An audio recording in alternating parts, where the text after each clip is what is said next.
Hi everyone, welcome back to my YouTube channel. तो चलिए हम स्टोरी स्टार्ट करते हैं। पिछली पार्ट में देखा था कि जो जिन और जिमिन होते हैं वो अपनी मम्मा के लिए रोने लगते हैं क्योंकि उसकी मम्मा को वो जो पर्सन था वो शूट कर दिया होता है। तो चलिए हम आगे की स्टोरी आगे की ओर बढ़ाते हैं। तो स्टोरी का नाम हमारा है माफिया ब्रदर्स। लेकिन एक रिक्वेस्ट है कि मेरे चैनल पे जो भी आ रहे हैं मेरे चैनल को लाइक शेयर एंड सब्सक्राइब करें और कमेंट्स भी क्या करें। तो चलिए हम स्टोरी का नेक्स्ट पार्ट सुनते हैं। तभी वो पर्सन उनके बच्चों के बालों को जोर से पकड़कर खींचता है। जब सूजी देखती है कि उसके बच्चे तो अपने आप को कैसे मतलब प्रोटेक्ट करेंगे ना, वो जैसे तैसे भी अपने आप को प्रोटेक्ट बच्चों को प्रोटेक्ट करती है। देन वो खड़ी होने की कोशिश करती है और काफ़ी मतलब तकलीफ़ करने के बाद वो खड़ी हो जाती है। और देन वो अपने बच्चों से कहते हैं, मम्मा एंड डैडा को तुम्हारे ऊपर बहुत ही ज़्यादा प्राउड फील होगा। तुम एक गुड गर्ल हो ना।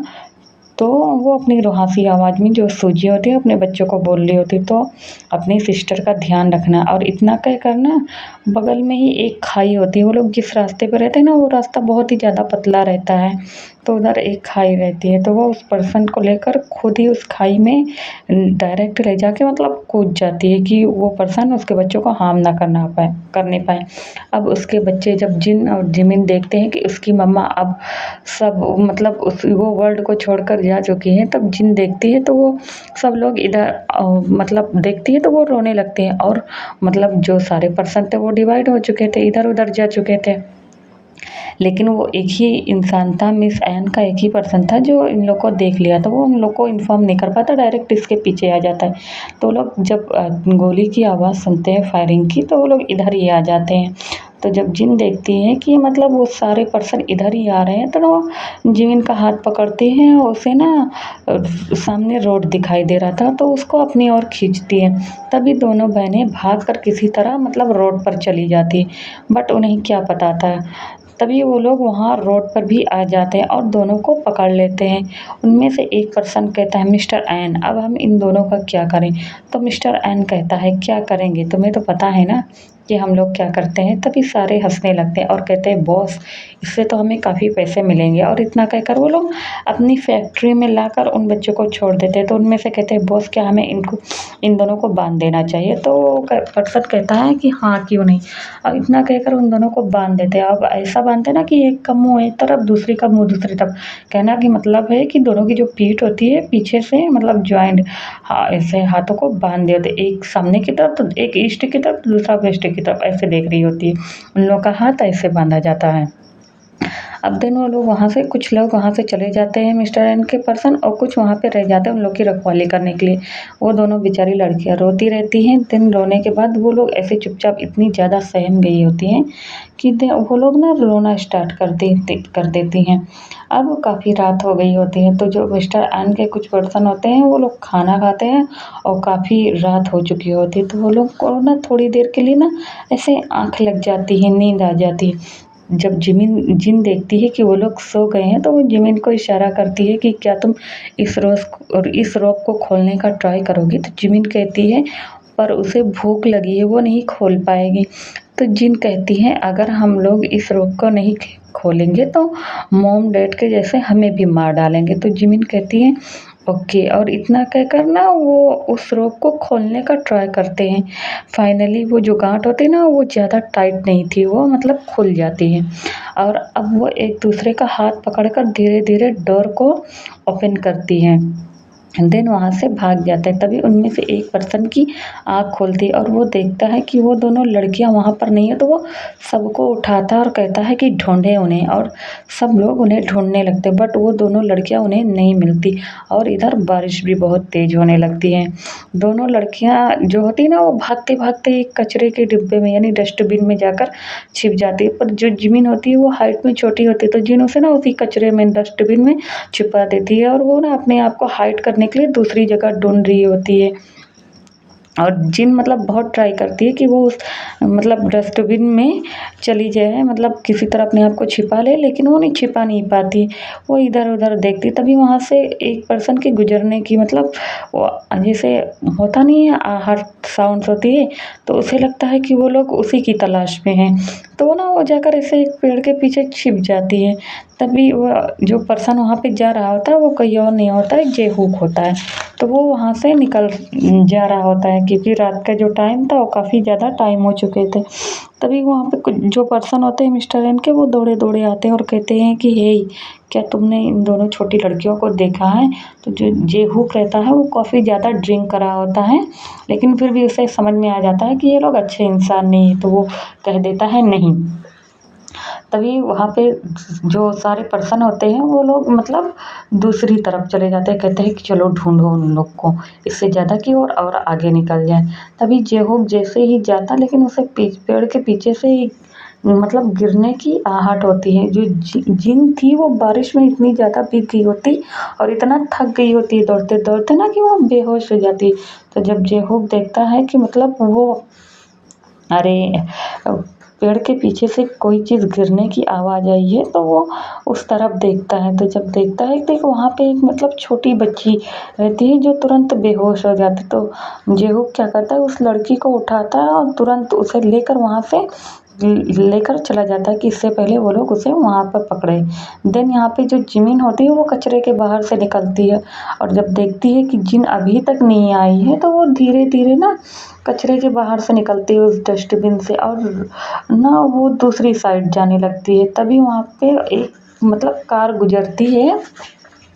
वहाँ पर एक पर्सन हो रहा था, मतलब वो जा रहा था अपने घर पे। वो देखता है कि एक छोटी बच्ची मतलब जो रात को छूट गई है अपने मॉम डैड से, और रात का जो टाइम था वो भी 3 बजे का था। वो लोग जो सारे मिस्टर एन के पर्सन थे, वो लोग उतना ज़्यादा टॉर्चर करते हैं कि काफ़ी मतलब उन लोग को प्रॉब्लम होती है। तो देन वो जब देखता है कि एक छोटी बच्ची है वहाँ पे जा रही है, तो वो सीधा क्या करता है, वो उस अपनी कार को रोकता है और उस बच्ची के पास जाता है और कहता है, hey my child, where is your parents.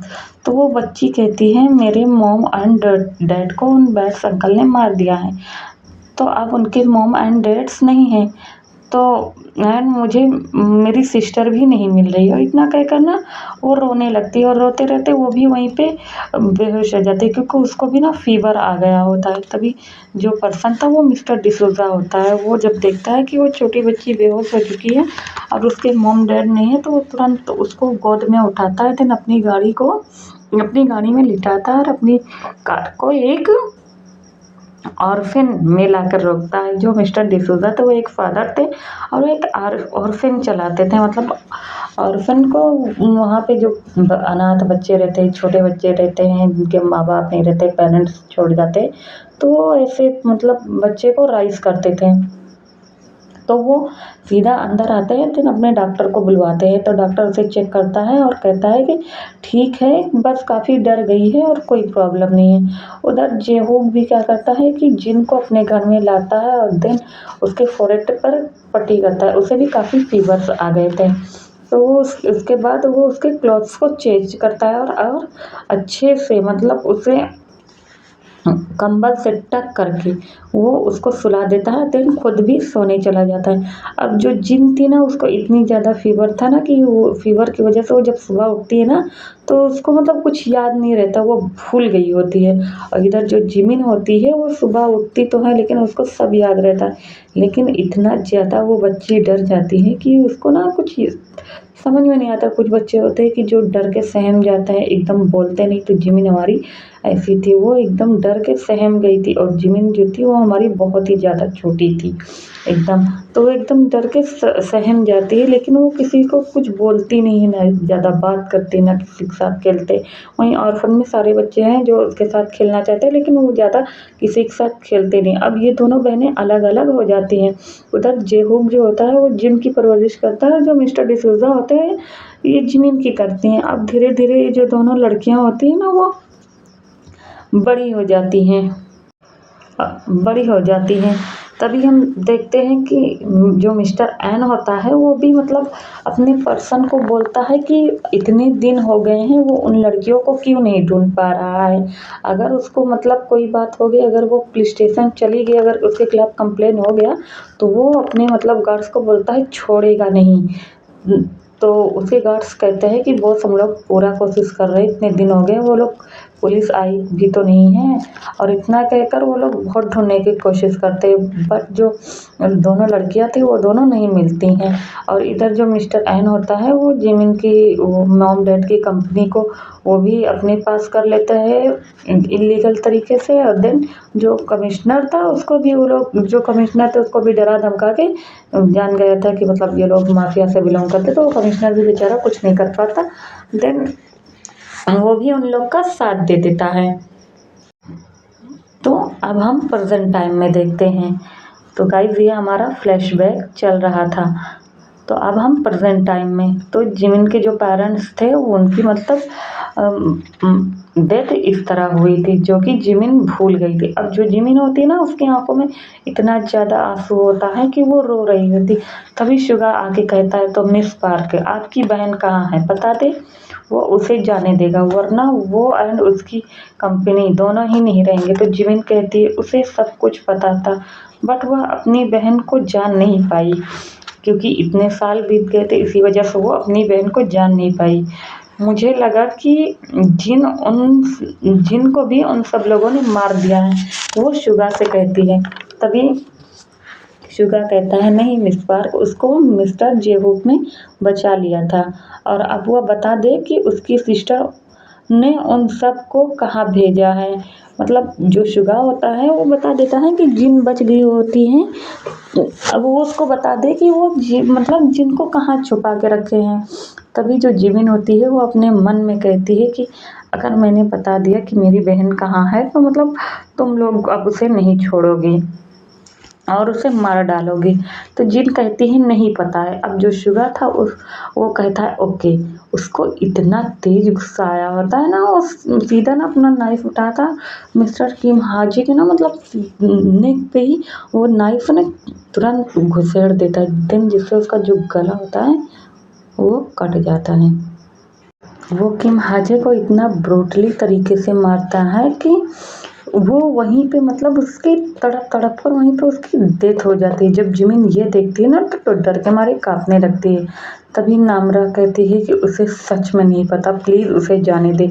तो शुगा कहता है जाने दे और वो भी तुम सब लोग को। और इतना कहकर ना जिमिन के बालों को जोर से पकड़कर उसे घसीटते हुए ना अपने रूम में ले जाता है और टीवी ऑन करके कहता है देखो देखो अपनी आँखों से देखो तुम्हारी बहन ने मेरे भाई की क्या हालत की है। तो जिमिन जब ये देखती कि उसका भाई, तो वो भी मतलब सोचती है कि मतलब ऐसी क्या वजह होगी कि उसकी बहन ने उसके भाई को इतनी बुरी तरीका हर्ट किया है। तभी वो कहती है प्लीज़ आई एम सॉरी जाने दे और मुझे सच में नहीं पता जिन कहाँ है। तो अब शुगा कहता है तुम ऐसे नहीं मानोगी। वो अपने पास में ही रखे टेबल पर नाइफ उठाता है एंड देन जिमिन के नेक पर रख देता है और प्रेस करके बोलता है बताओ वरना तुम। तो इतना कहकर जिमिन की तरफ देखने लगता है। तो जिमिन कहती है रुक क्यों गए, मार डाले। बट उसे सच में नहीं पता और वो ना वो रो कर कहती है कह रही होती है। और तभी जो शुगा होता है वो ना वो गुस्से में ना नाइफ को फेंक के वहाँ से चला जाता है। बेचारा शुगा वो तो करता तो था जिमिन से इतना प्यार, तो बेचारा उसको मारता कैसे, हार्ट कैसे करता। तो वो गुस्से में नाइफ को वहीं पे फेंक कर अपने रूम से बाहर निकल जाता है। और इधर जो बॉडीगार्ड्स थे हुआन और इंसू उसको इतना ज़्यादा टॉर्चर करते हैं, लेकिन वो दोनों जो होते हैं ना वो दोनों अपना मुंह नहीं खोलते। हुआन तो जो होता है वो थोड़ा बहुत बोल भी देता है, लेकिन जो इंसू होता है जिमिन का गार्ड्स वो अपना मुंह एकदम नहीं खोलता। और जो नामरा होती है ना वो ये सारे टॉर्चर्स देख देख कर ना बेहोश हो जाती है। तभी वहाँ पर जिमिन वापस आती है और कहती है रुक क्यों गए, इन सबको भी मार डालो। क्या तुम्हें मतलब मुझसे प्यार हो गया है? ये मत भूलना मैं उसी की बहन हूँ जिसने तुम्हारे भाई की ये हालत की है। बट जो शुगा था ना वो जिमिन के प्यार में पहले ही पागल हो चुका था। देन वो उस उसको ना वहीं पे वापस से उस चेयर से बांध देता है। देन वहाँ से वो वापस से चला जाता है। और जाने के बाद वो खूब सारा ड्रिंक करता है, इतना ज़्यादा ड्रिंक करता है कि वो ड्रिंक करते-करते वहाँ पर सो जाता है। अब हम देखते हैं कि ऐसे ही हमारा इसी तरह दिन बीतता रहता है और 1 साल हो जाते हैं, लेकिन जो आर्यन होती है ना उसकी मतलब वो जो होता है वो कोमा से बाहर नहीं आया होता है और इन लोग की जो हालत होती है वो कुछ ख़ास नहीं होती है। अब इस 1 साल में जिमिन की जो कंपनी होती हैं वो सॉरी जिमिन जो होती है वो शुगा के पैरों पे मतलब गिर के कहती है कि प्लीज़ नामरा उनके गार्ड्स को जाने दे। तो शुगा कहता है ठीक है, एक शर्त पर। वो लोगों को जाने तो नहीं देगा बट नामरा जो है वो तुम्हारी सेक्रेटरी बनकर काम करेगी और इंसू और हुआन जो है वो मेरे अंडर में वर्क करेंगे। तो जिमिन कहती है ओके बट आप उन्हें हार्म नहीं करेंगे। तो जो हुआन था वो मतलब ना इंसू की तरफ देखता है। तभी जिमिन कहती है कि तुम सब लोग यहाँ से जाओ, यहाँ पे रहकर क्या करोगे। तो जो शुगा था वो पहले ही कह देता है कि वो लोग यहाँ से कहीं नहीं जाएंगे, वो लोग उन्हीं के अंडर में काम करेंगे। तभी जितने सारे होते हैं, हुआन होता है, इंसू होता है और नामरा होती है, वो लोग भी कह देती हैं कि वो सब उन्हीं के घर पे काम करेंगे। तो आज के लिए इतना ही। बाय। तो आप लोग कमेंट्स करके